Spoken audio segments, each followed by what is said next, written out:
श्री गुरुदेव दत्त. दिवाळीचा आनंद सर्वांनी भक्त मंडळींनी घेतला. तेव्हा दिवाळीच्या आधी आपला 11वा अध्याय श्रीमद भगवद्गीतेचा त्याचं समापन झालं आणि आता दिवाळीच्या नंतर हा योगायोग की श्रीमद भगवद्गीतेचा हा 12वा अध्याय आहे. आता आपण याला सुरुवात करणार आहोत.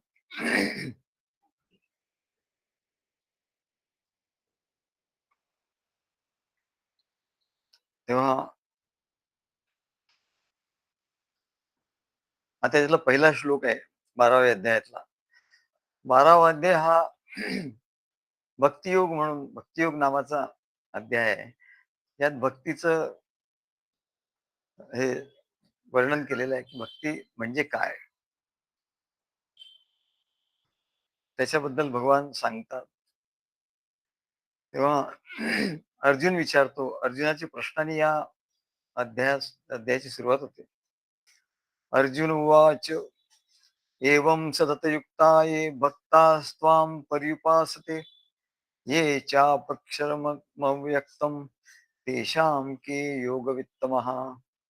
एवं सततयुक्ता ये भक्तास्त्वां पर्युपासते ये चाप्यक्षरमव्यक्तं तेषां के योगवित्तमः.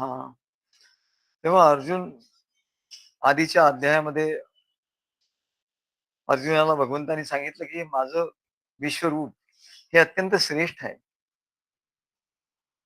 तेव्हा या अत्यंत श्रेष्ठ अशा निर्गुण निराकार विश्वरूप जे साकार झालं, सगुण साकार याचं तू ध्यान कर असं अर्जुनाला भगवंतांनी सांगितलं. परंतु अर्जुनाच्या मनात एक प्रश्न राहिला की सर्वश्रेष्ठ असं भगवंताचं रूप कुठलं. की भगवंतांनी मागच्या अध्यायात तर सांगितलं की माझं विश्वरूप हे अत्यंत श्रेष्ठ आहे, सर्वश्रेष्ठ आहे. पण तरी त्याच्या मनात ती शंका राहून गेली आणि म्हणून तो विचारतोय.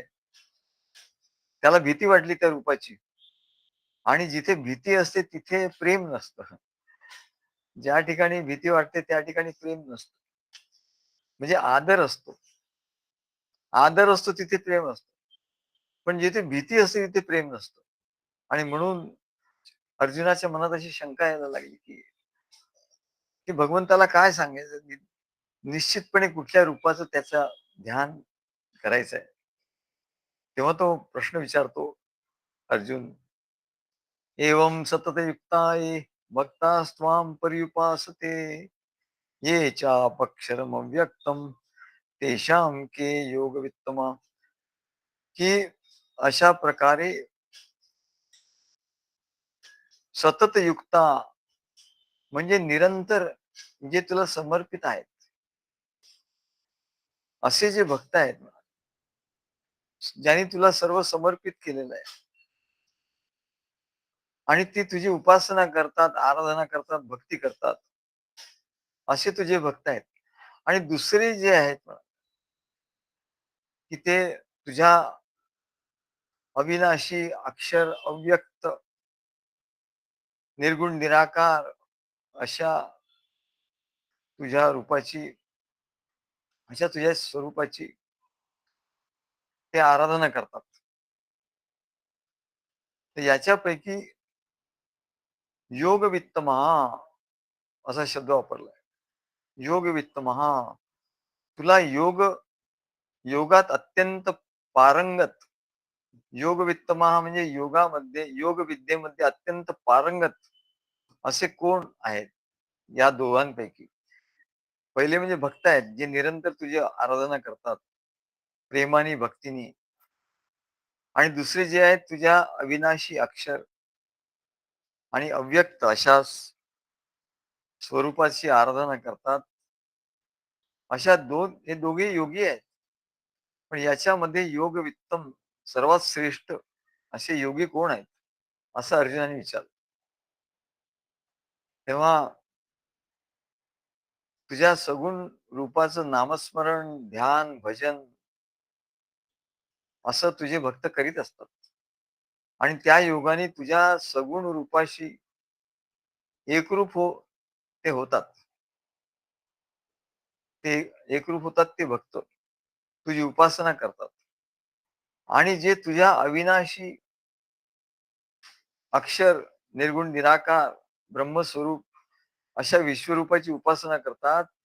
या दोघांमध्ये तुझ्याशी अत्यंत समरस कोण आहेत? अत्यंत समरस असे कोण आहेत? की अत्यंत ऐक्य ज्याचं तुमच्याशी आहे, असे कोण आहेत? किंवा योग वित्तमा म्हणजे योग विद्येमध्ये अत्यंत पारंगत, अत्यंत श्रेष्ठ असे कोण आहेत?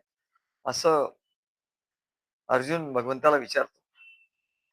तेव्हा हा अर्जुनाचा जो प्रश्न आहे, त्या प्रश्नामध्ये त्याला काय विचारायचं आहे, तो काय म्हणतोय हे आपल्याला बघायचं. त्या सगुण भगवंताचं निरंतर चिंतन करत, करत जे सगुण भगवंताचे भक्त आहेत, ते काय करतात, तर सगुण भगवंताचं निरंतर चिंतन करतात.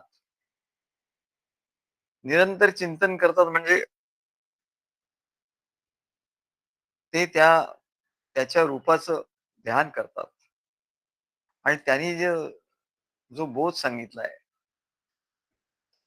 जे वचन ते सांगतात किंवा ज्या चरित्र लीला त्याच्या प्रगट होतात, त्याचं निरंतर जे चिंतन करतात, त्यांना सगुण भगवंताचे भक्त असं म्हणतात. तर पहिलं त्याचं लक्षण त्यांनी सांगितलं, की निरंतर चिंतन करत असतात. भक्ताचं लक्षण काय? तर ते भगवंताचं निरंतर चिंतन करतात. म्हणजे त्याच्या रूपाचं चिंतन करतात, त्याच्या कार्याचं चिंतन करतात. त्यांनी वचन सांगितलं त्याचं चिंतन करतात. त्यांनी काही कार्य करायला सांगितलं, कार्यामध्ये काही सेवा करायला सांगितली, ते करतात. त्याला निरंतर चिंतन असं म्हणतात. तर मगाशी किरण म्हणाला, की आम्ही जाताना किती येताना 14 तास, 14 तास म्हणजे काही इतर काही ते ऐकत नव्हते. ते चिंतन करत होते. दोघंही मिळून चिंतन, याला चिंतन असं म्हणतात. की दोघंही मिळून, की आपल्याला काय करायचंय, कसं करायचंय, पुढे काय करायचं याचा जे विचार असतो त्याला चिंतन असं म्हणतात. आणि 14 तास ते निरंतर करत होते. बघा. ह्या गोष्टी आपण करतो पण अजाणता करतो. भक्त करत असतात अजाणता. पण त्याचं जेव्हा त्यांना ज्ञान होतं तेव्हा त्यांना एकदम आनंद होतो. अरे वाह! आपण 14 तास केलं म्हणजे काय केलं? अरे हे चिंतन केलं, निरंतर चिंतन केलं, सगुण भगवंताचं चिंतन केलं. सगुण सद्गुरूंच्या कार्याचं चिंतन केलं आपण. 14 तास येता-येता. एरवी एवढे 14 तास कोणी चिंतन करू शकणार नाही. संसारामध्ये त्याचं लक्ष वारंवार त्यांचं लक्ष ओढून घेईल.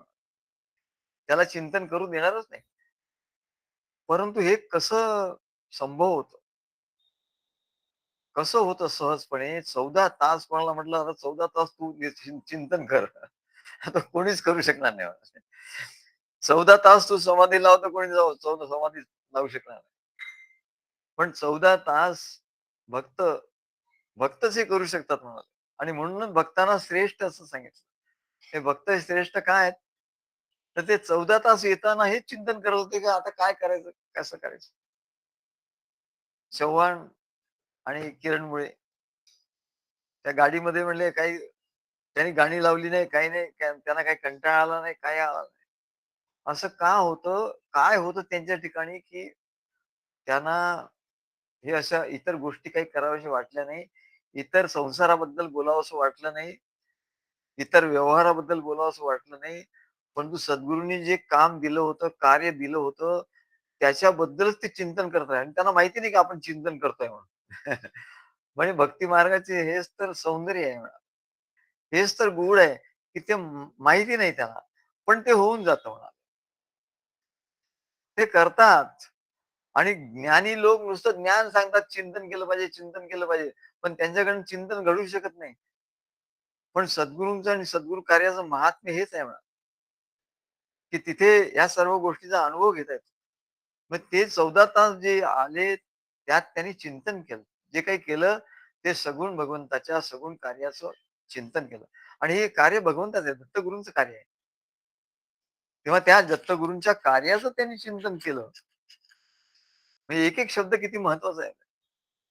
त्या सगुण भगवंताचं निरंतर म्हणजे त्याच्यात अंतर पडलं नाही. एवढे 14 तास ते बोलत होते. त्यात अंतर न पडता ते चिंतन घडत होतं.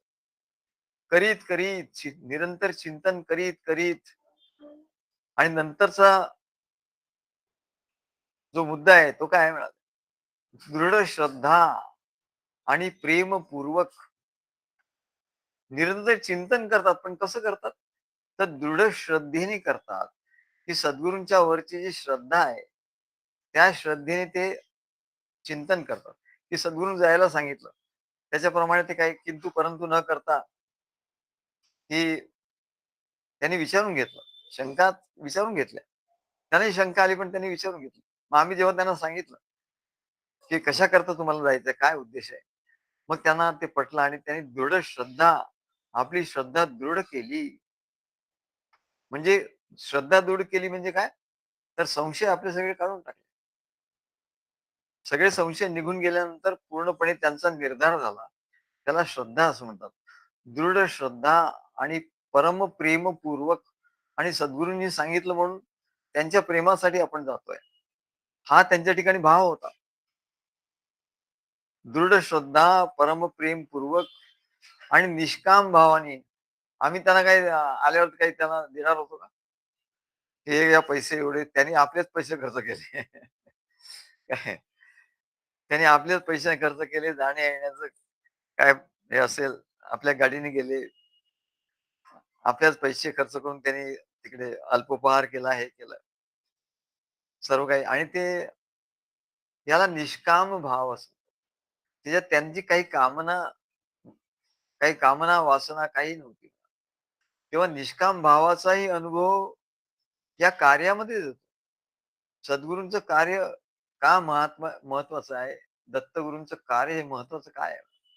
कारण त्याच्यात मनुष्य तो भक्त निष्काम होत जातो. एरवी त्याला निष्काम म्हणजे काही माहिती नाही. एरवी तो त्याची संसारात कामना असते. काहीतरी कामना आहे म्हणून तो आधी मनुष्य कामना आहे म्हणूनच येतो या भक्ती मार्गामध्ये. मग त्याची कामना पूर्ण झाली की तो सद्गुरूंच्या कार्यामध्ये तो सद्गुरूंचं कार्य करायला तो तत्पर होतो. आणि जेव्हा तो सद्गुरूंचं कार्य करायला तत्पर होतो, तेव्हा त्याला निष्कामतेचा अनुभव येतो बघा. आणि हे सगळं निरंतर चिंतनाचा अनुभव, दृढ श्रद्धेचा अनुभव, परमप्रेमाचा अनुभव आणि निष्काम भावाचा अनुभव एवढे आम्ही त्यांना साधी गोष्ट सांगितली, तुम्ही जा आणि तिथे सांगा महात्म्य. आणि त्यांनी एवढ्या गोष्टीचा अनुभव घेतला. म्हणजे त्याच्यामुळे कार्याचं महात्म्य हेच आहे ना, की जो कठीण म्हणून अनुभव आहे, तो सहज येतो. आणि म्हणून सद्गुरूंवर दृढ श्रद्धा पाहिजे, की सद्गुरूंनी सांगितलंय म्हणजे ते आपल्याला करायचंय बस. मग का करायचं वगैरे तो अनुभव घेतल्यानंतर तो अनुभव येईल आणि मग सद्गुरू त्याच्यावर चिंतन सांगतील, की बाबा तू अनुभव घेतला म्हणजे काय केलं? कुठला किती श्रेष्ठ अनुभव तू घेतला. निष्काम भावानी आणि जे समस्त इंद्रियांना त्यांच्या सेवेमध्ये लावून ठेवणं, समस्त इंद्रियांना त्यांच्या सेवेमध्ये लावून आता हे इकडनं गेले तेव्हा पहाटे 4 वाजता ते निघाले. आता पहाटे 4 वाजता निघाले म्हणजे किती वाजता उठले असतील? कमीत कमी 3 वाजता तरी उठले असतील. 2:30-3 वाजता. म्हणजे समस्त इंद्रियांना आणि सर्व आटोपून सर्व हे करून ते निघाले सर्व व्यवस्था करून. म्हणजे समस्त इंद्रियांना त्यांनी आपल्या सद्गुरूंच्या सेवेमध्ये लावून ठेवलं. म्हणून इथे म्हणतात, की एवं सततयुक्ता सततयुक्त या शब्दाचा अर्थ आहे हा. आणि त्या अर्थाचा हा अनुभव त्यांनी घेतला. त्याच्यामुळे आम्हाला खूप आनंद झाला. बघा हा श्लोक किती योगायोग आहे. हा श्लोक यायचा आणि त्यांनी तो आम्ही त्यांना सांगायचा आणि त्यांनी त्याचा अनुभव घ्यायचा. काय ते जे जाऊन आले त्याचा अनुभव काय आहे त्या अनुभवाचं ज्ञान काय आहे, महात्म्य काय आहे? तर एका शब्दात सांगितलं एवं अशा रीतीने. सततयुक्ता ये भक्तास्त्वां परिपासते. सततयुक्ता, युक्त म्हणजे ते तन तन, मन, धनाने लागून आहे. एखाद्या गोष्टीच्या मागे लागलेलं आहे ना, त्याला वाहून घेतलेलं आहे, समर्पित आहे. त्याला काय म्हणतात युक्त. तो अमुक भावाने युक्त झाला, तो धनाने युक्त झाला, तो प्रेमाने युक्त झाला. म्हणजे पूर्ण प्रेम त्याच्या ठिकाणी मिळालं. तो भक्तीने युक्त झाला आणि हा सतत युक्त झाला. एवं सततयुक्ता ये जे भक्त भक्ता स्वाम परिपासते. स्वाम म्हणजे तुला, तुझी भक्ती करतात. अनेक परीने, अनेक प्रकारे तुझी आराधना, उपासना, भक्ती करतात. आणि म्हणून सांगितलं, की अनेक प्रकारे म्हणजे कसं? तर त्या सगुण भगवंता सततयुक्त म्हणजे काय? याचा आपल्याला अभ्यास चालू आहे. सततयुक्त म्हणजे त्या सगुण भगवंताचं निरंतर चिंतन. म्हणजे असं निरंतर चिंतन कोणी केलं? आम्ही सांगितलं उदाहरण. 14 तास त्यांनी निरंतर चिंतन केलं. चिंतन करत दृढ श्रद्धेने आधी त्यांनी प्रश्न विचारले. परंतु नंतर त्यांचं समाधान झाल्यावर त्यांनी दृढ श्रद्धा ठेवली आणि अत्यंत प्रेमाने ते गेले आणि त्याच्यामुळे त्यांना प्रेमाचा अनुभव आला. आमच्याशी ते बोलले, सद्गुरूंच्या प्रेमाचा अनुभव आला. अत्यंत प्रेमपूर्वक, निष्काम भावानी त्याच्यात त्यांची कामना काही नव्हती. म्हणून ते निष्काम झाले. निष्काम तोशी आत्माराम. हे केवढी मोठी, खरं केवढं मोठं म्हणाले हे अवस्था आहे. पण या सर्व मोठ्या-मोठ्या अवस्थेचा अनुभव, थोर-थोर अवस्थेचा अनुभव सद्गुरू कार्यामध्ये भक्त घेत असतो. आणि जे समस्त इंद्रियांना सद्गुरूंच्या सेवेमध्ये लावून ठेवणं, त्यांनी आपल्या समस्त इंद्रियांना सद्गुरूंच्या सेवेमध्ये लावलं. आणि निरंतर ध्यान आणि भजनात युक्त राहून त्यांची श्रेष्ठ उपासना केली. आणि निरंतर ध्यान म्हणजे इकडून ते गेले तर सद्गुरू कार्य करायचं हे निरंतर त्यांच्या ठिकाणी हा ध्यास होता. आणि तिथे गेल्यावर त्यांनी भजन केलं. काय केलं? त्यांनी चव्हाण म्हणाले यांनी म्हणाले किरण मुळे यांनी म्हणाले एवढं छान सांगितलं म्हणले 3 तास. इकडून जाताना ते म्हणाले, "काय नाही आम्ही तिथे जाऊ. अर्धा तास तिकडे बोलू." मी मनात म्हटलं, की अर्धा तास कसलं तुम्ही बोलताय? तुम्ही म्हटलं 2-3 तास तुम्हाला बोलावंच लागणार आहे. नाही म्हणले अर्धा तास बोलू मग निघू. म्हटलं असं होऊ शकत नाही. मी मनात म्हटलं त्यांना काही म्हणलं नाही. पण मग आल्यानंतर ते म्हणले, की तिथे आम्ही 3-3.5 तास बोलत होतो. म्हटलं हे आम्ही आधीच आम्हाला माहिती होतं. 3-3.5 तास बोलणं म्हणजे काय? तर निरंतर ध्यान आणि भजन. हे बोलणं म्हणजे काय? याला भजन असं म्हणतात. भज मन चरण कमल सुखदाई. भज मन चरण कमल सुखदाय. भजन म्हणजे मोठमोठ्याने संगीतात भजन म्हणणं ते नाही म्हणत. भजन म्हणजे भज कर्ण भजन त्रिपुटी सांडूनी भजन करा. आम्ही त्यांना एक असं ढोबळ मानाने सांगितलं होतं तुम्ही काय काय बोलायचं, कुठल्या विषयावर बोलायचं असं 2-3-4 पॉइंट त्यांना दिले होते. या 3-4 पॉइंटवर तुम्हाला बोलायचं. आधी त्यांच्याकडे प्रश्न होता, पण त्या बाईंना भेटून बोलायचं काय? आम्ही त्यांना 3-4 पॉइंट्स दिले. मग त्यांनी त्याच्यावर चिंतन मनन केलं, ध्यान केलं. त्याला ध्यान असं म्हणतात. निरंतर ध्यान. आणि त्याने तिथे जाऊन ते भजन केलं म्हणजे ते सांगितलं आणि भजनात आणि या सर्व गोष्टीला काय म्हणतात? सततयुक्ता म्हणजे सतत युक्त झाले. जाऊन येईपर्यंत आणि रात्री आम्हाला त्यांनी सांगितलं 2 तास आल्यावर. तिथपर्यंत सर्व ते सतत युक्त होते. तेषां सततयुक्तानां भक्तां स्वाम पर्युपासते. बघा एका शब्दामध्ये किती अर्थ आहे. सतत युक्त कसं व्हायचं याचं उदाहरण आम्ही सांगितलं. भक्तांनी ते उदाहरण आपल्या आपल्या उदाहरणानेच ते सिद्ध केलं. ही सर्वश्रेष्ठ उपासना आहे असं भगवान सांगतात. तेव्हा सगुण भगवंताचं निरंतर चिंतन म्हणजे सद्गुरूंनी दिलेल्या नामानी म्हणजेच गुरुमंत्रांनी त्यांचं स्मरण करावं. निरंतर चिंतन म्हणजे काय? तर सद्गुरूंनी दिलेल्या नामानी म्हणजेच गुरुमंत्रांनी त्यांचं स्मरण करायचं. आणि नाम आणि नामी यांचं ऐक्य आहे. गुरुमंत्रांनी भगवंताचं सद्गुरूंचं स्मरण कसं होईल? नाम घेतल्याबरोबर, मंत्र म्हटल्याबरोबर आपल्या डोळ्यासमोर सद्गुरूंची मूर्ती येते. आणि नाम आणि नामी यांचं ऐक्य आहे असं सांग. की नाम घेतलं, राम म्हटलं तर राम आणि राम हा शब्द यांचं ऐक्य आहे. आणि म्हणून भगवंताचं कुठलेही जे नाम आहे, ते नाम घेतल्यानंतर भगवंत भगवंताला ते पोहोचतं. आणि म्हणून का पोहोचतं तर त्यांचं ऐक्य आहे. नाम घेतल्यावर भगवंताला त्याच्याकडे बघावंच लागतं. आणि त्यांचं ऐक्य असल्यामुळे म्हणजे सद्गुरू आणि गुरुमंत्र यांचं ऐक्य असल्यामुळे मंत्रामुळे सद्गुरूंचं निरंतर स्मरण राहतं. निरंतर मंत्र म्हटल्यामुळे काय राहतं? निरंतर सद्गुरूंचं स्मरण राहतं. आम्ही सांगितलं की स्मरणामध्ये गुरुमंत्र म्हणायचा त्याच्या आधी सद्गुरूंचं ध्यान, सद्गुरूंचं आधी ध्यान करायचं. त्याच्यानंतर मंत्र म्हणायचा. मंत्र संपला की परत ध्यान करायचं.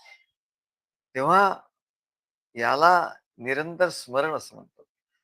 याच्यामध्ये दोन्ही आलं. सद्गुरूंच्या रूपाचं ध्यान त्याच्यामुळे हृदयात स्थिर होतं आणि स्मरण होतं. तेव्हा गुरुमंत्राचं स्मरण करता करता हृदयामध्ये आत्म्याच्या ठिकाणी सद्गुरूच्या रूपाचं ध्यान आपोआप होतं. आणि त्याच्यामुळे काय होतं? त्याच्यामुळे मनाची निरंतर एकाग्रता होते. मनाची एकाग्रता. ध्यान म्हणजे काय हो? ध्यान म्हणजे पतंजली योगसूत्रात सांगतात, तत्रैकतानता ध्यानम. तिथे मनाची एकाग्रता झाल्यानंतर, मन एकाग्र झाल्यानंतर ते मन तिथेच तसंच निरंतर राहिलं एकाग्र होऊन, तर त्याला ध्यान म्हणतात. त्याची परिणती ध्यानात होते. नाही तर एकाग्र थोडा वेळ झाला, मग नाही असं नाही. एकतानता त्याची झाली की त्याला ध्यान असं म्हणतात. पण एकाग्रता हे महत्वाचं आहे. आणि मग मन एकाग्र झाल्याबरोबर ते सद्गुरूंशी जोडल्या जातं, सद्गुरूंच्या संकल्पाशी जोडल्या जातं. आणि सद्गुरूंचा संकल्प हा परमात्म्याच्या संकल्पाचा परमात्म्याच्या संकल्पाशी जोडलेला आहे.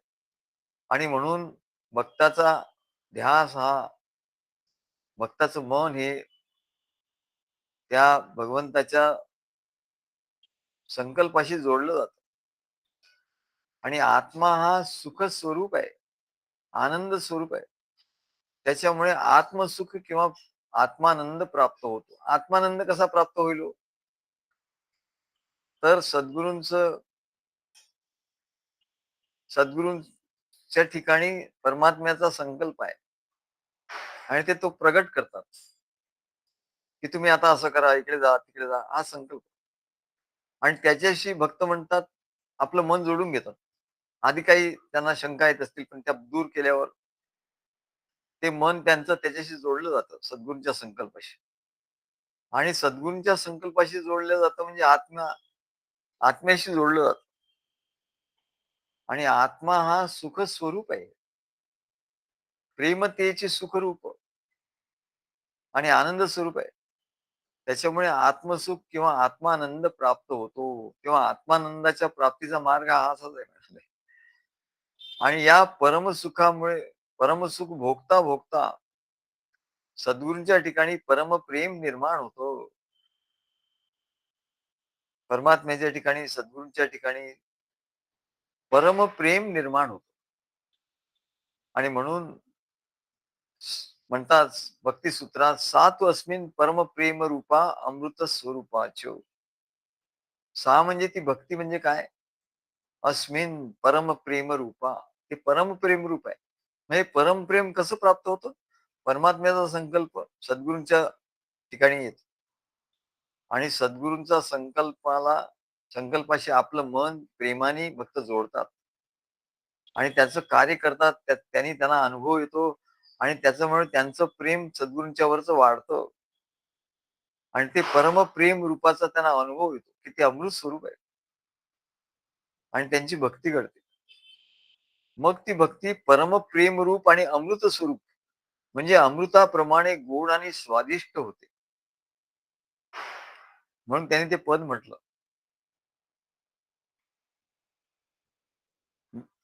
की विशाल मनरूपी हनुमंत रामध्यानी रामध्यानामध्ये तो तल्लीन आहे आणि भक्तराज हा प्रभू कार्य असतो, करीतो नित्य संचार. बघा त्याच्यात जे लिहिलेलं आहे कसं बरोबर त्याचं जुळलं की नाही. म्हणजे जे सिद्धांत सांगितला आणि जे रामाचं चरित्र सांगितलं त्यात हनुमंताने जो अनुभव घेतला, तो आणि आम्ही आमच्या भक्तांना सांगितला, यात यात एक वाक्यता आली की नाही. भक्तराज हा प्रभू कार्य असतो, करीत नित्य संचार, मुक्त संचार.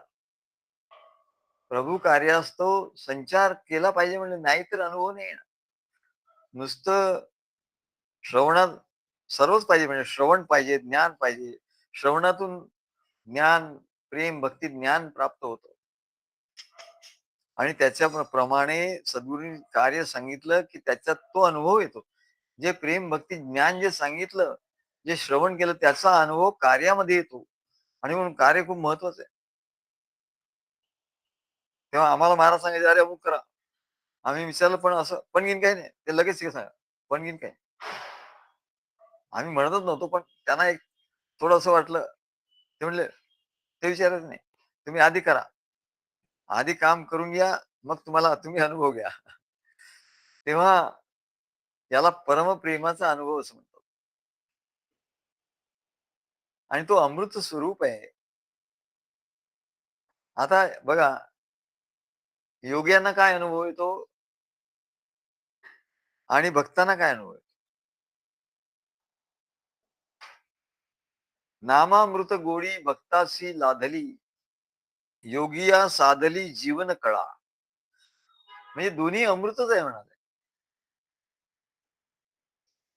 जीवन कळा ही अमृतच आहे आणि नाम हे तर अमृतच आहे म्हणाले. पण त्या जीवन कळेपेक्षाही नामामृताची गोडी जास्त आहे. नामामृत जास्त श्रेष्ठ आहे. नामामृत गोडी वैष्णवा लादली म्हणजे भक्तांना. योगिया साधली जीवन कळा. आता याच्यामध्ये अर्जुन प्रश्न विचारतोय, की योगी श्रेष्ठ, ज्ञानी श्रेष्ठ, की भक्त श्रेष्ठ? भक्त हाही योगीच आहे म्हणजे. तर या सर्व योग्यामध्ये कुठला योगी श्रेष्ठ आहे? तेव्हा योगशास्त्रामध्ये सांगतात, की असं अमुक एवढा जप केल्यानंतर मग समाधी लागते, मग ध्यान आणि ध्यान लागल्यानंतर मग त्या अमृताचा स्त्राव होतो आणि मग तो जिभेवर ते अमृत चाखायला मिळतं. त्याला जीवन कळा असं म्हणतात. योगिया साधली, योग्याने साध्य केली. खूप प्रयत्नांनी, खूप कष्ट करून त्यांनी साध्य केलं म्हणे. त्यांना खूप कष्ट लागले. योगिया साधली जीवन कळा. अशा प्रकारे अमृत योग्याने प्राप्त केलं. तर भक्तांनी अमृत कसं प्राप्त केलं?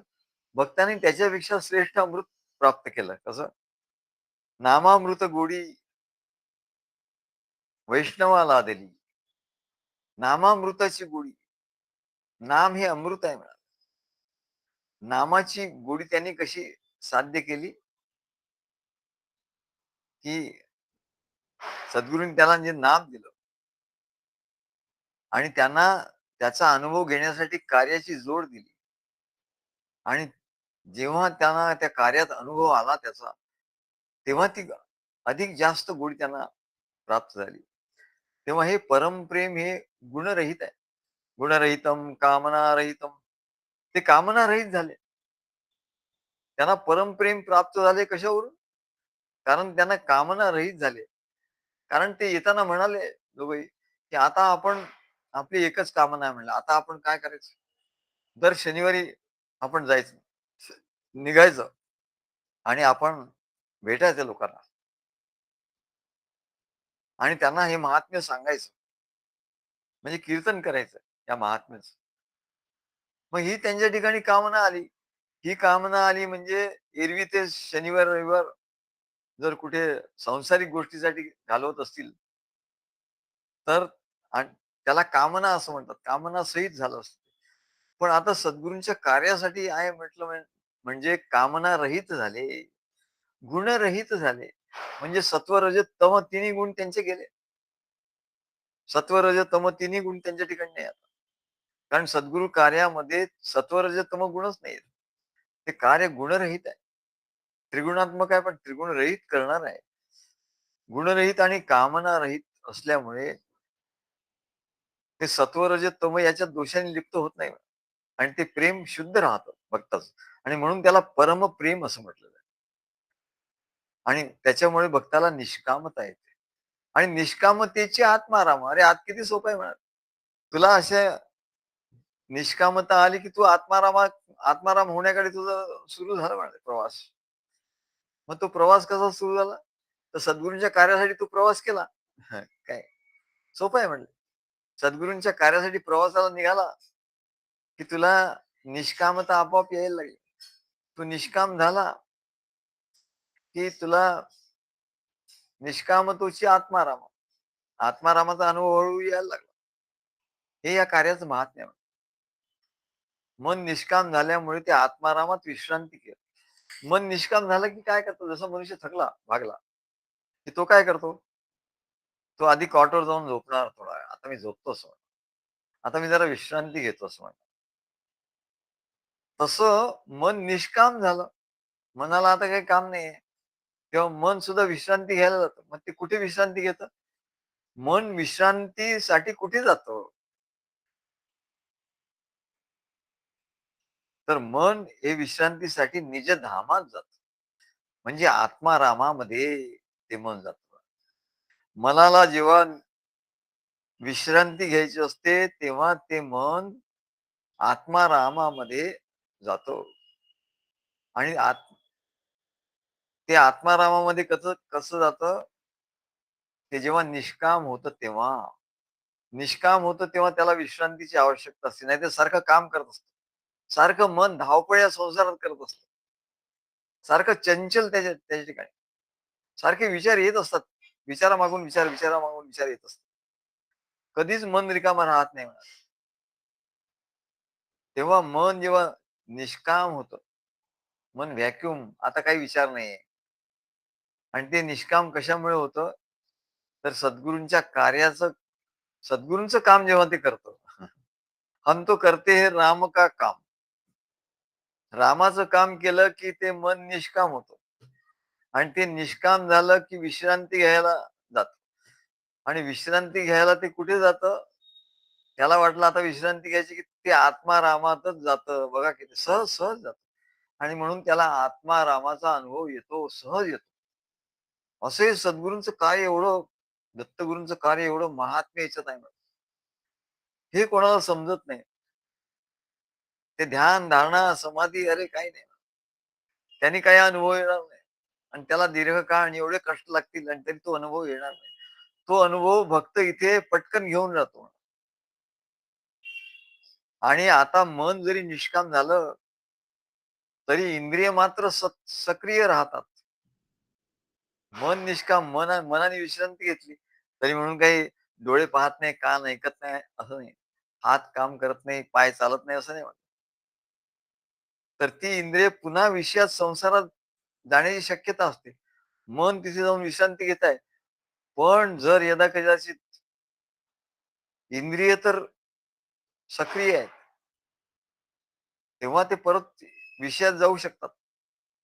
पण ते जाऊ नये म्हणून निष्काम भावाने जे आपल्या समस्त इंद्रियांना सद्गुरूंच्या सेवेमध्ये लावून ठेवतात. सद्गुरूंच्या कार्यामध्ये, सद्गुरूंच्या सेवेमध्ये लावून का ठेवायचं? तर ते नाही तर परत संसारात जातील. काहीतरी कारण काढून कोणीतरी येईल, कोणतरी नातेवाईक येतील, कोणीतरी काहीतरी येईल, कोणीतरी मित्र येतील आणि झालं. ते इंद्रिय त्या संसारात जातील. मन थोडा वेळ विश्रांती घ्यायला आत्म्याच्या ठिकाणी गेलं होतं. ते इंद्रिय तिकडे गेल्यामुळे ते मन पण तिकडून मनाला पण ते खेचून घेतील. पण भक्ताचं असं नाही म्हणजे. भक्त सद्गुरूंचं कार्य करतो, मन निष्काम होतं आणि ते आत्म्याच्या ठिकाणी जाऊन आत्म्याच्या ठिकाणी विश्रांती घेतो. तरी पण तो सेवा करतच राहतो. त्याची सेवाचा विषय एवढा छान आहे, की ते सेवा त्याची चालूच असते आणि म्हणून याला निरंतर असं म्हटलं. हे ध्यान आहे ना निरंतर आहे. मन निष्काम झालं. आधी मन कामना होती संसाराची. म्हणून आलं. सद्गुरूंच्या कार्यात आलं. सद्गुरूंनी सांगितलं, "तू कार्य कर. कार्यामध्ये तू स्वतःला गुंतवून घे." कार्यामध्ये गुंतवता त्याला निष्काम झालं. निष्काम झालं तर ते आत्मारामाच्या ठिकाणी ते विश्रांती घ्यायला आलं. तरी सद्गुरूंच्या कार्याची सेवा सुरूच आहे म्हणे. ती सोडली नाही त्यांनी. त्याच्यामुळे निरंतर ध्यान आणि भजन साध्य झालं हो. मग ते तिथे गेले आणि त्याने 3 तास तिकडे भजन केलं आणि 2 तास आम्हाला ऐकवलं. म्हणजे 5 तास झाला. टोटल 5 तास भजन झालं आणि जाताना येताना पण 14 तास. 14, 17, 14 आणि 3 17 आणि 2 19 म्हणजे जवळ 24 तास भजन झालं हो. बघा इथं एरवी कधी झालं असतं का? साध्य नाही. 24 तास बरोबर त्यांचं भजन झालं. काय? समस्त इंद्रियांना सद्गुरूंच्या सेवेमध्ये लावून ठेवणे ही साधना आहे. या साधनेमुळे निरंतर ध्यान, अव्यावृत भजनात, अखंड भजन कसं करायचं? आता आम्हाला कळलं म्हणजे आम्ही हो, अखंड भजन, अखंड नाम सप्ताह. मग तिथे म्हणले एक बुवा येतो, दुसरा जातो, एक येतो, दुसरा जातो. तंबोरी नाद चालू असतो, पण बुवा बदलत असतात. पण इथे बुवा बदलत नाही, बुवाही तेच आणि नादही तोच आणि अखंड अव्यावृत भजनात. अव्यावृत नारद ऋषी काय सांगतात, भक्ती म्हणजे काय? अव्यावृत भजनात, अखंड भजन. भक्ती म्हणजे अखंड भजन, निरंतर भजन करणे. मग हे निरंतर भजन कसं करायचं? अरे तुला ना किती सांगितलं कळणार नाही. मी तुला सांगतो, चल निघ आज सकाळी बास आणि हे काम करून ये, की मग तुला निरंतर म्हणजे काय? भजन म्हणजे काय? अव्यावृत म्हणजे काय? परमप्रेम म्हणजे काय? श्रद्धा म्हणजे काय? भक्ती म्हणजे काय? सगळ्याचा अर्थ तुला कळेल. आणि हे भजन ध्यान कधी खंडित होत नाही म्हणा. खंडित होतच नाही. उलट या कर्मानी भक्ती घडते आणि ध्यानही घडतं. भक्ती भक्ती घडते आणि ध्यानही घडतं. आणि ध्यानाने कर्म सद्गुरूंना समर्पित होतं हे महत्वाचं आहे. ध्यानाने कर्म सद्गुरूंना समर्पित होतं. मगाशी किरण त्यांच्या मुखातून शब्द आला. समर्पण, सद्गुरूंना समर्पण करण्यासाठी म्हणाले. त्यांना आम्ही सगळं सांगितलं, सगळं समर्पित केलं. बरोबर. नकळत सगळं काही घडलं म्हणजे. काय? तेव्हा सद्गुरूंना समर्पण होतं आणि असं ध्यान झाल्यामुळे ध्यानात कर्मफल त्याग ध्यानामुळे कर्मफळाचा त्याग घडतो. म्हणजे जे कर्म घडत असतात, त्या त्या कर्माचं बंधन होत नाही. कर्माच्या बंधनातून सुटलो आपण. सद्गुरूंचं कार्य करता त्याच्याप्रमाणे आपण संसाराचं योजना करतो, नियोजन करतो. मग ते आता 4 वाजता जायचं म्हणजे त्यांच्या संसाराच्या सगळ्या गोष्टींचं नियोजन त्यांनी केलं. मग त्यांनी संसाराचं जे नियोजन केलं, संसारात सुद्धा जे कर्म केली, त्या कर्माचा फळाचा त्याग झाला. कारण ते कर्म सद्गुरूंच्या कार्यासाठी त्यांनी केली. ध्यानात कर्मफल त्यागः. म्हणजे ते त्यांनी जे संसारातलं कर्म केलं, त्या कर्माच्या फळाचाही त्याग झाला आणि कर्मफळाचं बंधनही त्यांचं निघून गेलं. नाहीतर म्हणले नुसतं ज्ञान राहिलं असतं. पण हा सगळा अनुभव झाला. कशामुळे?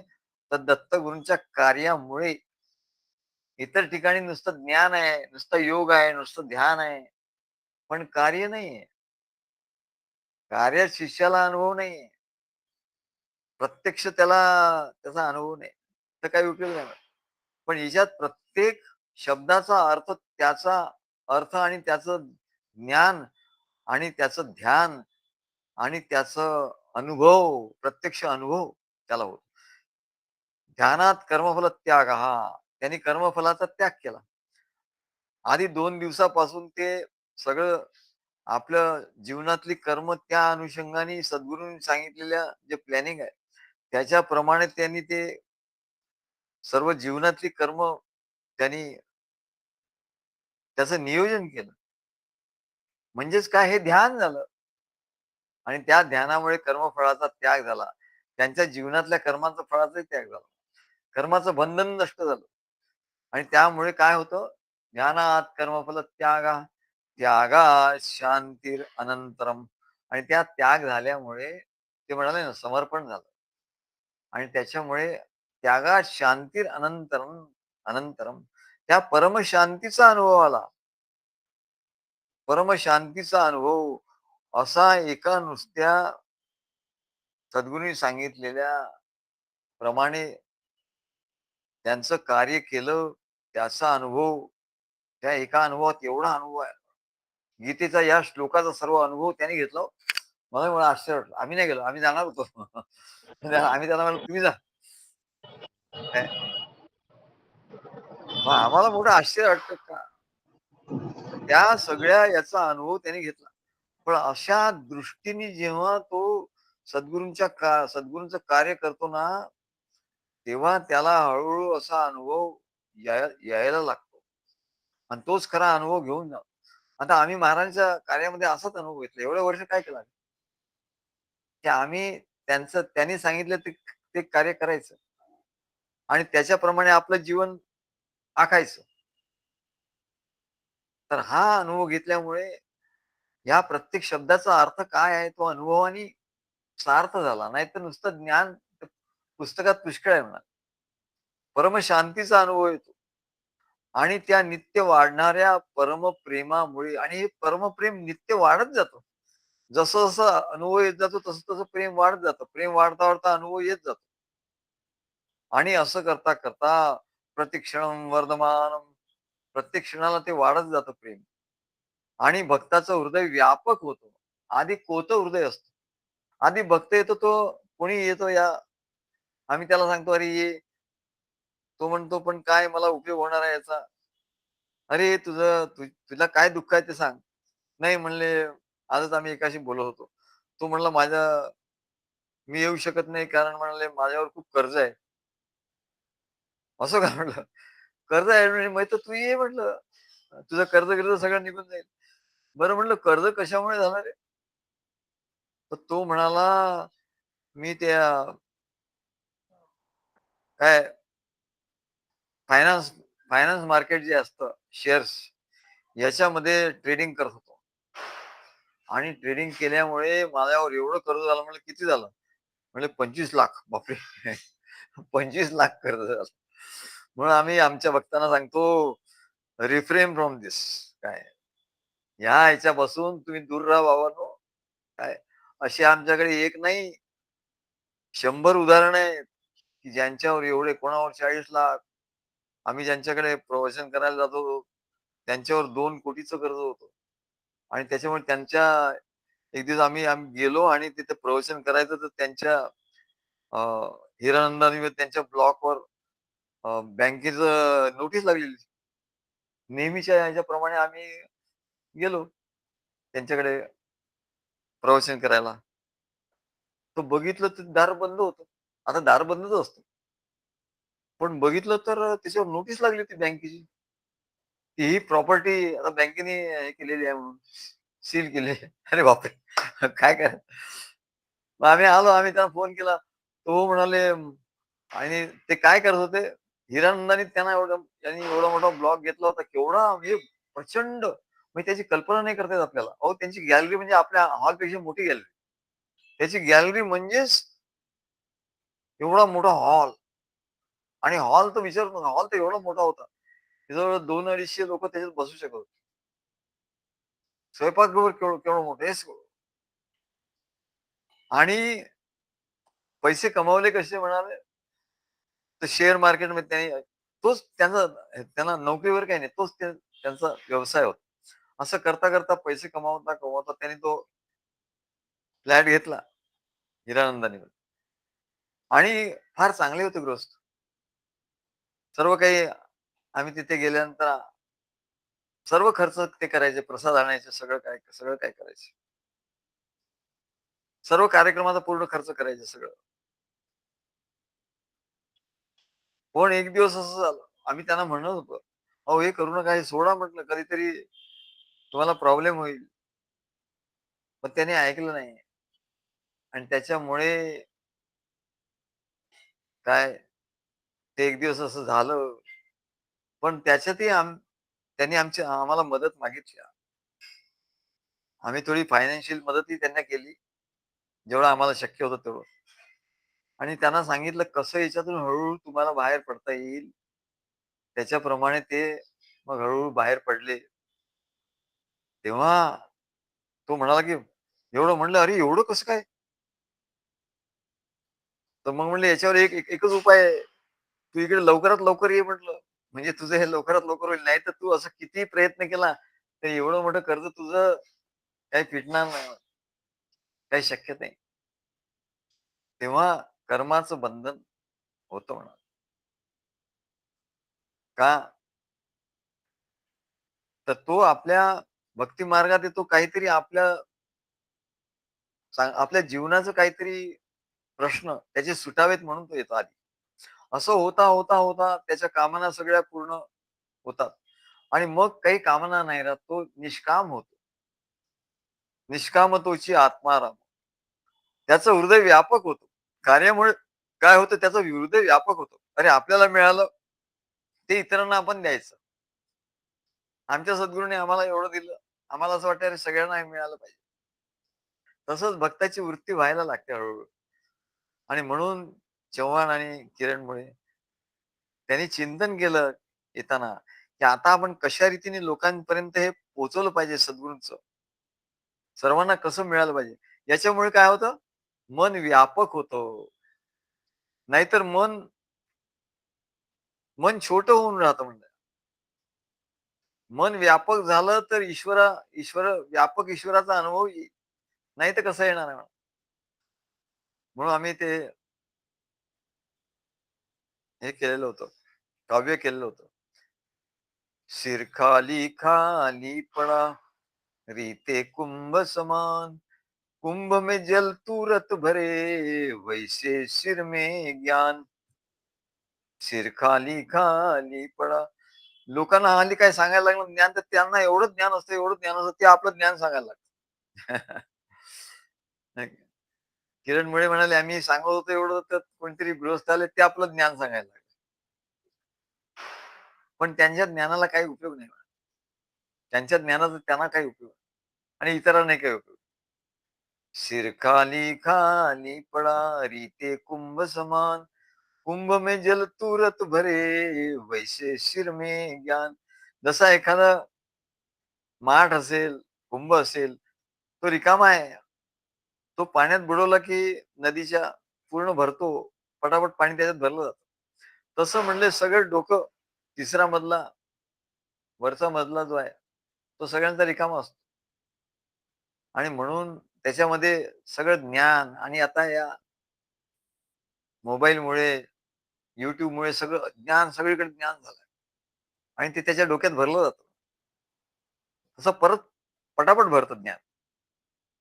पण हृदय व्यापक होत नाही म्हणाले. हृदय आणखीन जास्त कमी-कमी होत जातं. पण ज्याचं हृदय व्यापक होत नाही, त्याला भगवंताची प्राप्ती होत नाही. मग स मग हृदय व्यापक कसं करायचं? सर्वजण ज्ञान ज्ञानाने आपण कसं व्यापक व्हायचं हे बघतात. पण खरं खरं काय आहे म्हणा, ते हृदय व्यापक झालं पाहिजे. कारण परमात्मा हा हृदयात राहतो. परमात्मा खोपडीत नाही राहत ना. खोपडीत ज्ञान असतं त्याचं. काय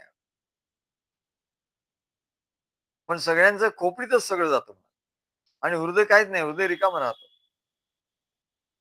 आणि म्हणून परमात्म्याचं परमात्मा प्राप्ती का नाही होत? सद्गुरु प्रेम जो मन में भरे, तो मन व्यापक होय.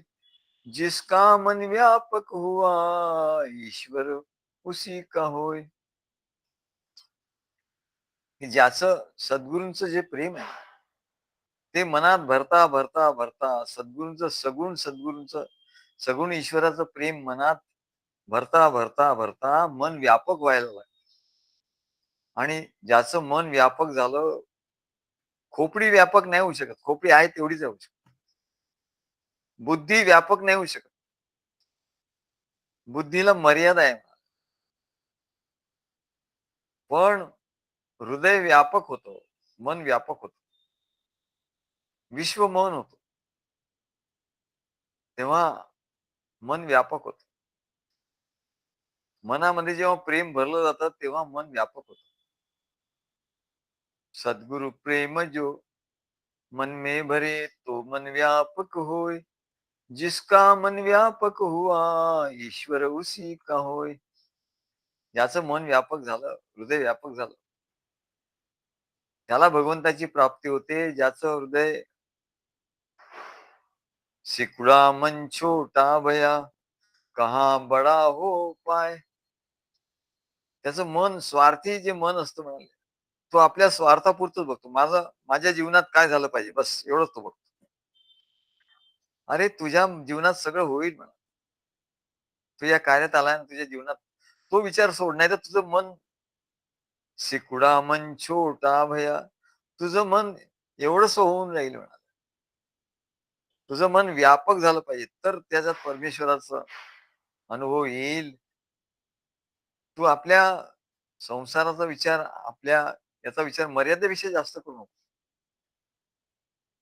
तू आपल्या स्वार्थाचा विचार, संसाराचा विचार करशील तर तुझं मन शिकुडा मन छोटा भया, छोटे छोटे होईल. कहा बडा हो पाय. म्हणजे जो स्वार्थी आहे, आपलपोट आहे, आपल्या पुरताच विचार करणारा आहे, त्याला भगवंताची आणि भगवंताच्या ऐश्वर्याची प्राप्ती कधीच होत नाही. याचं कारण काय आहे, की भगवंताचं षड्गुणेश्वरी आहे, त्याच्यामध्ये औदार्य एक आहे, धर्म आहे, यश, श्री, औदार्य, वैराग्य आणि ज्ञान. तर औदार्य औदार्य जर नसेल, तर तुला परमेश्वराचं ऐश्वर्य प्राप्त होणार नाही. मग हा स्वार्थ हा कसा आहे म्हणलं, अयम निजः परः अयम निजः परो वेत्ती गणना लघुचेतसाम. आम्हाला पूर्वी असे सुभाषित असायचे. उदार चरितानाम तू वसुदैव कुटुंबकम. सर्वसाधारण मनुष्य जो स्वार्थी असतो आणि भक्त याचा फरक काय म्हणा. अयम निजा, हे माझं आहे, हे माझं आहे, हे घर माझं, हे नातेवाईक माझे, हे अमुक, हे मुलं बाळ माझी, हे संपत्ती माझी, हे पत्नी माझी. अयम निजहा, आणि हे दुसरं, हे तुझं, हे तुझं, हे माझं, हे तुझं. माझं तुझं जो करतो, गणना लघुचेत तसा त्याचं हृदय क्षुद्र क्षुद्र हृदय. क्षुद्र म्हणजे अगदी छोट होत. गणना लघुचेत तसा, चेतस म्हणजे हृदय, मन. लघु लघु म्हणजे छोट होत. आणि उदार चरिता नाम तू वसुदैव कुटुंबकम. त्यांना म्हटलं तुमचं कुटुंब काय करतं. नाही म्हणजे आम्ही जाऊ तिथे आमचं कुटुंब आहे. काय, आम्ही चिपळूणला गेलो, तिथे आमचं एक कुटुंब आहे. काय, तिथे आम्ही त्यांना सांगितलं, ते व्यक्ती सर्व आल्या. ते एक कुटुंबात गेलो, या एक कुटुंबात गेलो, त्या एका कुटुंबात गेलो. असं म्हणले आम्ही सगळं कुटुंब, वसुधा एव कुटुंबकम, वसुधैव कुटुंबकम. सर्व ही भूमी जी आहे म्हणा, ती सर्व त्या भूमीवर सर्व जे पृथ्वीवर जेवढी कुटुंब राहतात ती आमचीच कुटुंब आहे. असं एवढं त्याचं हृदय व्यापक होतं आणि त्या व्यापक हृदयात त्या व्यापक परमात्म्याचा अनुभव येतो म्हणजे, नाही तर नाही येणार. हे तुझं, हे माझं, असं जो करत राहील त्याला अनुभव नाही येणार. तेव्हा सतत युक्तानाम याचा अर्थ आपण सांगितलं. जे भक्त आहे म्हणलं. ये चापक्षरम अव्यक्तम तेषाम के योगवित्तम. आता दुसऱ्या प्रकारचे पहिला पहिला प्रकार जो आहे ते भक्तांचं वर्णन आम्ही केलं. आता दुसरं जे आहेत म्हणला दुसरे. आता अर्जुन विचारतो, ये चापी अक्षरम अव्यक्तम. जे अक्षर जो परमात्मा आहे, निर्गुण निराकार आहे, अव्यक्त आहे, निर्गुण निराकार आहे. तेषाम के योग वित्तमः. ते जे योगी लोक आहेत, त्यांची काय खबरबात आहे म्हणा. त्यांची काय अवस्था आहे? असं अर्जुन विचारतो. भक्ताचं तर कळलं म्हणलं भगवंता. भक्ताचं कळलं. हां. तर आता आम्ही विचारतो म्हणजे अर्जुन विचारतो, तुझ्या अक्षर म्हणजे अविनाशी अशा अव्यक्त म्हणजे निर्गुण निराकार विश्वरूपाची जी उपासना करतात, त्यापैकी योगवित्तम कोण? योगवित्तम कोण आहे? योगवित्त, वित्त म्हणजे जाणणे. विद, विद म्हणजे जाणणे. योग, योगवित्त म्हणजे जो योगाला जाणतो. योगवित्तम कोण आहेत? निर्गुण निराकार अव्यक्त अविनाशी परब्रह्म असं हे सच्चिदानंद स्वरूप परमात्मा आहे. त्याच्या ठिकाणी तर म्हणले काही भेदाभेदच नाही, अजिबात भेदाभेद नाही. तो म्हणतो, त्याला सांगितलं की हे ज्ञान आहे, तर तो म्हणतो ज्ञान म्हणजे काय? त्याला सांगितलं हे अज्ञान आहे, तर तो म्हणतो अज्ञान म्हणजे काय? भगवंता, माझ्या ठिकाणी अज्ञान आहे. तो म्हणला अज्ञान म्हणजे काय बाबा मला माहिती नाही. तो म्हणतो भगवंता तुझ्या ज्ञानाने माझं अज्ञान गेलं. तो म्हणतो ज्ञान म्हणजे काय बाबा मला माहिती नाही. तर त्यात दोन्ही याच्या पलीकडे. त्याच्याकडे भेदच नाही. तो पूर्ण अद्वैत आहे. तो म्हणतो हे म्हणजे काय ते म्हणजे काय? तर तो म्हणतो मला माहिती नाही. त्या एवढंच काय म्हणाले, त्याच्या ठिकाणी मी ब्रह्म आहे, तर तो म्हणतो ब्रह्म म्हणजे काय? भक्त म्हणतो की जीव, मी जीव आहे, तर तो म्हणतो जीव म्हणजे काय मला माहिती नाही. तर तो म्हणतो तू ब्रह्म आहेस. तो म्हणतो मी ब्रह्म आहे म्हणजे काय मला माहिती नाही. काय? कारण त्याच्या ठिकाणी जाणीवच नाही ना. म्हणजे हेच प्रत्येक मनुष्याचं मूळ स्वरूप आहे. प्रत्येक मनुष्याचं मूळ स्वरूप काय आहे? निर्गुण, निराकार, अव्यक्त, अविनाशी, परब्रह्म, सच्चिदानंद स्वरूप. त्याचाच अंश हा जीव आहे म्हणले आणि जीव जसा तो परब्रह्म जसा आहे ना तसाच हा जीव आहे. परंतु गडबड काय झाली म्हणले, तो मायेत पडला. मायेच्या भ्रांतीमध्ये पडला. त्याच्या ठिकाणी म्हणून त्याला सांगितलं, अज्ञानाच्या भ्रांतीने तो स्वतःला ब्रह्माहून निराळा असा जीव समजला आणि देहभावाने स्वतःला मर्यादित आणि अपूर्ण समजला, की मी मर्यादित आहे, मी या देहापुरता आहे. ब्रह्म सनातन जगरूप झाला, जीव होऊनी जन्म आला. भवभ्रांती जडली जीवाला, भूलशी पडली, अशी जीवाला भूल पडली, असं आमचे महाराज सांग. तेव्हा सद्गुरूंनी त्याला आत्मज्ञान दिलं आणि त्याला सांगितलं, अरे हा ज्ञानी किंवा योगी याला काय सांगितलं? तत्वमसी. सद्गुरूंनी आत्मज्ञान दिलं. आधीच भक्ताचं सांगितलं. भक्ताला कसं ज्ञान झालं ते सांगितलं. आता हा जो ज्ञानी आहे, ज्ञान योगी आहे, हा योगीच आहे. याला सांगितलं तत्वमसी. तेच तो आहे. ते ब्रह्मस्वरूप निर्गुण निराकार अव्यक्त नित्य शुद्ध बुद्ध मुक्त अनंत असा आहे म्हणा. ते तूच आहेस. तत्वमसी. अहम ब्रह्मास्मी. मीच ब्रह्मा आहे असं तू सकाळी उठल्यापासून रात्री झोपेपर्यंत हेच कर. या महावाक्यांचा उपदेश सद्गुरूंनी त्याला केला आणि त्याच्या मूळ स्वरूपाचं ज्ञान त्याला करून दिलं आणि त्याचा निरंतर श्रवण मनन चिंतन निधिध्यास याने त्याची अज्ञान भ्रांती दूर झाली. अज्ञानही दूर झालं त्याच आणि त्याला ज्ञान झालं. पण एक गडबड झाली. त्याला मी ब्रह्मच आहे अशी जाणीव निर्माण झाली. तो काय म्हणायला लागला, "आता मी ब्रह्म आहे." आणि जो प्रत्यक्ष परमेश्वर काय म्हणतो, "ब्रह्म म्हणजे काय बाबा? मला माहिती नाही. जीव म्हणजे काय? मला माहिती नाही." अशी त्या परब्रह्माची स्थिती आहे. मग मी ब्रह्म आहे अशी जाणीव त्या ज्ञान योग्याच्या ठिकाणी निर्माण होते, योग्याच्या ठिकाणी जाणीव निर्माण होते. सूक्ष्म जाणीव. त्याचं ब्रह्माशी ऐक्य होतं. पण जाणीव राहते त्याच्यामुळे पूर्ण ऐक्य होत नाही. अशा ज्ञानी मनुष्याला काय म्हणतात? योगवित. अशा ज्ञानी मनुष्याला योगवित म्हणजे योग परब्रह्माला जाणणारा, वित म्हणजे जाणणे. त्या म्हणून त्याला योगवित असं म्हटलं. अशी संज्ञा आहे. तेव्हा तेव्हा गीतेमध्ये त्याला योगवित असं म्हटलं. आणि जेव्हा ही ऐक्याची जाणीव देखील नाहीशी होऊन जाते, की मी ब्रह्म आहे, मी ब्रह्म आहे, असं त्याला घोकावं लागतच नाही. ही त्याची वृत्ती राहतच नाही. मी ब्रह्म आहे, मी ब्रह्म. अरे तू आहे आणि ब्रह्म आहे म्हणजे काय 2 झालं म्हणाले. तू आणि ब्रह्म. ती ऐक्याची जाणीवही नाहीशी होते आणि मूळची जाणीव रहित ऐक्य स्थिती प्राप्त होते. तो जाणीव रहित होतो. तेव्हा त्याला कुठली डिग्री मिळते? त्याला योगवित्तम अशी डिग्री मिळते. आधी त्याला योगवित, तू ब्रह्म जाणलं ना, तुला सद्गुरूंनी काय सच्चिदानंद म्हणजे काय सांगितलं? तुला सद्गुरूंनी तत्वमसी म्हणजे काय सांगितलं? तुला सद्गुरूंनी अहम ब्रह्मास्मी म्हणजे काय सांगितलं? आणि त्याचा तू ध्यास धरला. त्याचा ध्यास धरून पूर्ण तू त्या स्थितीला आला. पण जाणीव राहिली मात्र आणि त्या जाणीवेने सगळा घोटाळा. पण ती जाणीव राहिली, पण तू जाणलायस.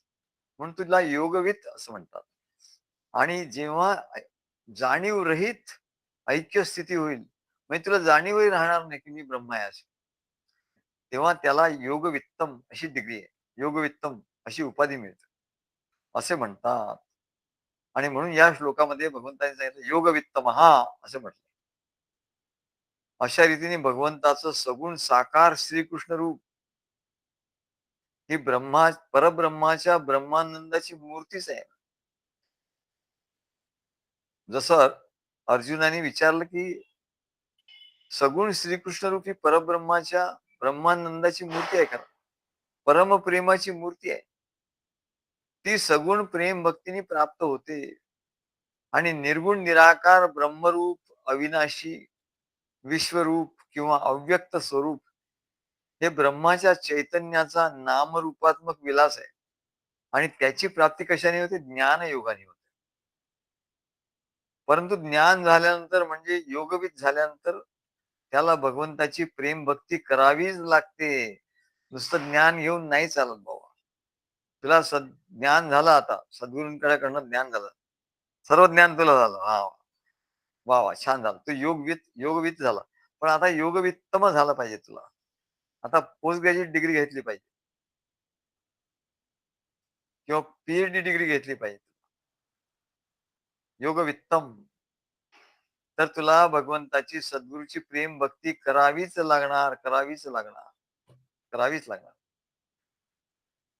का? तर त्या भक्तीमध्ये ज्ञानाचा अहंकार विरघळून जाईल. मी ब्रह्मा आहे हा अहंकार आहेच म्हणजे सूक्ष्म अहंकार आहे. तो विरघळून गेला पाहिजे. तेव्हाच तू भगवंताशी एकरूप होईल. नाहीतर म्हणले तू योगवित्तमच राहील. योगवितच राहशील. योगवित्तम नाही होणार. भगवंताशी एकरूप होणार नाही. आणि म्हणून हा अहंकार जायचा. तर म्हणाले काय करावं लागतं हे पुढच्या श्लोकात भगवान सांगतात. आणि म्हणून या श्लोकात भगवंतांनी काय सांगितलं? या अर्जुनाने हा प्रश्न विचारलाय. या दोघांमध्ये भक्त, तुझी सगुण भक्ती करणारा भक्त आणि जो तुझी निर्गुण स्वरूपाला जाणणार आहे, योगी आहे. हे दोघेही योगी आहेत. पण या दोघाही योग्यामध्ये योगवित कोण आहे आणि योगवित्तम कोण आहे? असं म्हणजे तो पोस्ट ग्रॅज्युएट कोण आहे आणि पी कोण आहे? ते सांगा. योगवित कोण आहे? म्हणजे पोस्ट ग्रॅज्युएट कोण आहे आणि योग्य वित्तम कोण आहे? या दोन युगामध्ये म्हणजे पी कोण आहे ते तू सांग. असा अर्जुनाने प्रश्न विचारलेला आहे आणि त्याचं उत्तर आता पुढच्या ह्याच्यात सांगतायत. तेव्हा अर्जुन वाच एवं सततयुक्ता ये भक्तास्त्वां पर्युपासते ये चापक्षरमव अव ये चापि अक्षरम अव्यक्तम तेषां के योगवित्तमः. श्री गुरुदेव